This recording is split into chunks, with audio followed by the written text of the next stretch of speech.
Hello friends, तो आज की इस क्लास में हम डबल कटोरी ब्लाउज की कटिंग सीखेंगे।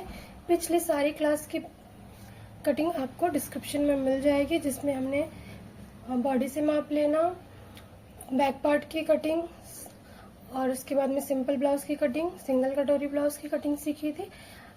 वो सारी आपको मेरे चैनल पर मिल जाएगी और मैं उसका लिंक आपको डिस्क्रिप्शन में भी दे दूंगी। तो आज हम सीखेंगे डबल कटोरी ब्लाउज की कटिंग। तो वीडियो को पूरा देखना ताकि अच्छे से एक ही बार में क्लियर हो जाए। तो बैक पार्ट एज यूजुअल हमारा सेम ही रहने वाला है, ठीक है। उसमें हमारा कोई भी चेंजेस नहीं होगा। जैसा तो यहाँ पर मैंने बैक पार्ट को ड्रॉ कर लिया है, ठीक है। यहाँ पर हम अपने नेक का शेप दे रहे हैं। ये हमारी लेंथ, ठीक है। तो अब हम अपने फ्रंट पार्ट की ड्राफ्टिंग देखेंगे। तो सबसे पहले हम लेंथ लेंगे। तो लेंथ कैसे लेना है, जैसे कि हमने सिंगल कटोरी में लिया था सेम। जो भी हमारा बैक पार्ट है उसमें -2 इंची करके लेना है। 15 है हमारा बैक पार्ट हमने लिया, -2 इंची करेंगे तो हमारे पास बचेगा 13 इंची। तो यहाँ पर हम लेंथ ले लेंगे 13 इंची की, ठीक है। इस तरीके से हमने लेंथ ले लिया। उसके बाद में शोल्डर, ये हमने यहाँ पर नेक का विड्थ रखा है हमारे नेक के अकॉर्डिंग, नेक का हमारा डीप के अकॉर्डिंग, ठीक है। फ्रंट में आपका जितना भी आप डीप रखोगे उसके अकॉर्डिंग लेंगे, जैसा कि मैंने पिछले वीडियो में भी बताया था। तो यहाँ पर मैं 6 इंची रख रही हूँ, तो उसके अकॉर्डिंग मैं यहाँ पर 2.5 इंची का ले रही हूँ, ठीक है। तो शोल्डर बाकी का ये जो है तैयार शोल्डर प्लस 1 इंची हम सेम रखने वाले। तो यहाँ पर टोटल लेंगे हम 5.5 इंची का शोल्डर। उसके बाद में आर्म होल आपको सेम लेना है जितना आपने फ्रंट पार्ट में लिया है। वेस्ट, चेस्ट सब आपको सेम ही रखना है, कुछ भी कम ज़्यादा नहीं करना है। उसके बाद में हम नेक का शोल्डर का शेप देंगे। तो देखिए आर्म होल का शेप देंगे, यहाँ पर इन दोनों का मिडल निकालना है और यहाँ पर आपको 0.75 लेना है। यहाँ पर हमने लिया है 1.25, तो उसमें -1/2 इंची करके हम 0.75 लेंगे। पिछले वीडियो में आपने देखा होगा तो आपको ये क्लियर होगा। अब यहाँ से देखिए आपको 1/2 इंची अंदर की तरफ लेके जाना है मिडल से, ठीक है। और यहाँ पर 1/2 इंची डाउन। इस तरीके से हमें अपने आर्म होल का शेप देना है। ये हमने दे दिया। अब उसके बाद में हम अपने कटोरी का शेप लगाएंगे। तो यहाँ से देखिए आपको मार्जिन आपका छोड़ना है 2 इंची, जो भी आपने सिलाई मार्जिन लिया है। फिर इसको आपको 3 पार्ट्स में डिवाइड करना है और उसका एक हिस्सा आपको यहाँ पर ले लेना है, ठीक है। जो भी हमारा चेस्ट है समझ लीजिए 9 इंची का 36 के अकॉर्डिंग। तो 9 में हम 3 पार्ट में डिवाइड करेंगे तो यहाँ पर हमें मिलेगा 3 इंची। तो इस तरीके से हमें ले लेना है। अब उसके बाद में यहाँ पर 2 से 2.5 इंची तक आपको सीधी लाइन खींच देनी है। अब यहाँ से छोटा साइज है तो 4.5 इंची लेंगे, बड़ा साइज है तो 5-5.5 इंची तक आप ले सकते हैं यहाँ पर, ठीक है। उसके बाद में मैंने यहाँ पर 5 इंची का शेप पे निशान लगा दिया। अब हम यहाँ पर इस तरीके से अपने कटोरी का शेप दे देंगे, इस तरीके से, ठीक है। और यहाँ से हम 1/2 इंची बढ़ा लेंगे अपने सिलाई मार्जिन का।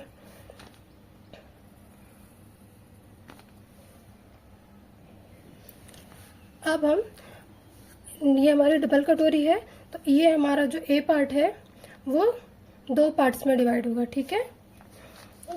ये जो हमारा सेकंड पार्ट है इसमें हमारा कोई भी चेंजेस नहीं होगा, सिर्फ ए पार्ट में चेंजेस होगा। तो देखिए यहाँ से आपको मापना है अपना बस्ट का लेंथ, शोल्डर टू बस्ट का लेंथ। तो जो भी आपका निकल के आएगा शोल्डर टू बस्ट का लेंथ, उसमें आपको 1/2 इंची करके लेना है। ये 1/2 इंची हमारा ऊपर का सिलाई में जाएगा, तो आपको 1/2 इंची करके ले लेना है। जो भी आपका 11 इंचेस आ रहा है सपोज करिए, तो उसमें आपको प्लस 1/2 इंची और एक्स्ट्रा लेना है, तो 11.5 इंची हो जाएगा। तो यहाँ से आपको मापना है 11.5 इंची पर एक सिलाई लगानी है, एक निशान लगाना है और इस तरीके से सीधी लाइन खींच देनी है, ठीक है। यहाँ से हमने सीधी लाइन खींच दी। अब हमें इसमें 2 पार्ट्स मिल गए, ठीक है। यहाँ से आपको 1/4 इंची तक का शेप दे देना है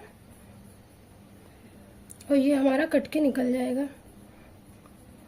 यहाँ से आपको 1/2 इंची पर शेप दे देना है, ये भी हमारा यहाँ से कट के निकल जाएगा। अब यहाँ पर हमें 2 पार्ट्स मिल गए। इस पार्ट में कोई चेंजेस नहीं होगा, जो भी चेंजेस होगा अब इसमें होगा, ठीक है। तो ये सपोज करो हमारा ए पार्ट है और बी पार्ट है, ठीक है। तो यहाँ पर देखिए सबसे पहले ए पार्ट के चेंजेस को हम देखेंगे। ये हमारा सपोज करिए ए पार्ट है, तो यहाँ पर हम टक्स का बढ़ाएंगे। जैसा कि मैंने आपको सिंगल कटोरी में बताया था, छोटी साइज है तो 1.25 इंची, उससे थोड़ा बड़ा है तो 1 इंची, बड़ी साइज है तो 1.5 इंची, इस तरीके से हम बढ़ाते हैं। तो ठीक है, 36 के अकॉर्डिंग मैं यहाँ पर 1.5 इंची तक बढ़ा ले रही हूँ। हमने बढ़ा लिया। अब यहाँ से भी 1/2 इंची बढ़ेगा, यहाँ से भी 1/2 इंची बढ़ेगा, ठीक है। उसके बाद में हम इसे इस तरीके से मिला लेंगे। अब यहाँ इन दोनों का मिडल निकालेंगे। यहाँ से 1 इंची नीचे की तरफ आएंगे। ये सभी साइज में फिक्स रहेगा, सभी साइज में आपको 1 इंची ही नीचे आना है, ठीक है। तो यहाँ पर हमने 1 इंची बढ़ा लिया। यहाँ पर हमारा ए पार्ट रेडी हो गया। अब इसमें कोई चेंजेस नहीं होगा। अब ये सेकंड पार्ट में देखिए क्या चेंजेस होगा। ये हमारा कुछ इस तरीके से है, ठीक है। ये हमने शेप दिया है। अब इसमें क्या करना है, आपको कैसे बढ़ाना है, ये देखिए। ये जो है ना, आपको इसका लेंथ हमें इससे मापना है। यहाँ से इंची टेप को रखना है, यहाँ तक आपका जो भी निकल के आएगा 10 इंची, 11 इंची, 9 इंची, जो भी आपको ये इसका जो विड्थ है उतना ही लेना है, ठीक है। विड्थ आपको उतना लेना है। हमने यहाँ पर ले लिया उसका विड्थ जितना भी हमारा आया, और यहाँ पर इस तरीके से मिला देंगे, ठीक है।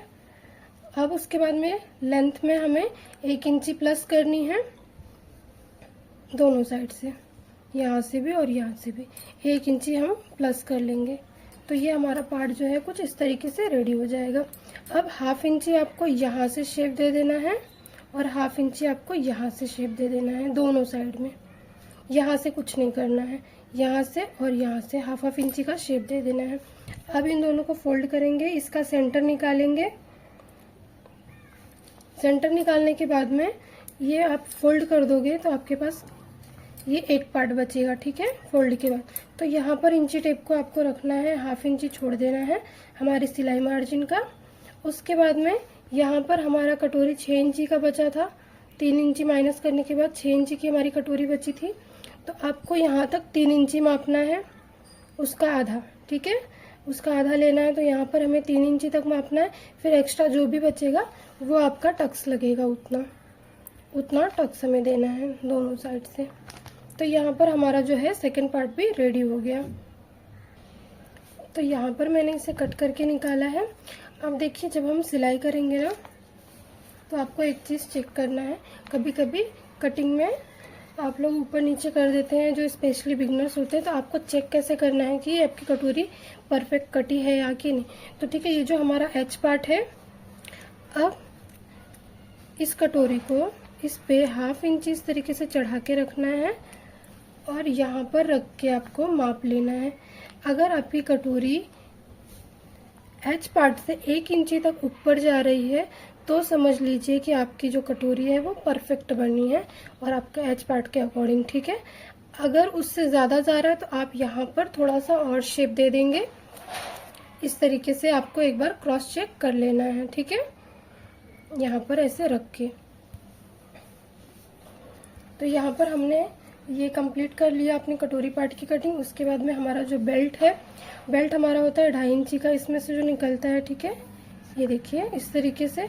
फिर उसमें हमें यहाँ से 1 इंची प्लस करना होता है, यहाँ से 1/2 इंची प्लस करना होता है, और ऐसा हम कर्व शेप दे देते हैं।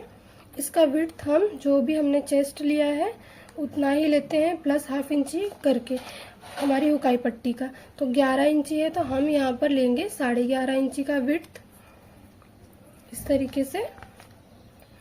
और उसके बाद में यहाँ से आपको 1/2 इंची का शेप दे देना है। तो ये हमारी बेल्ट की कटिंग हो गई। स्लीव्स हमारा सेम रहने वाला है, जैसा कि मैंने पिछली वीडियो में भी आप लोगों को बताया, स्लीव्स में कोई चेंजेस नहीं होते।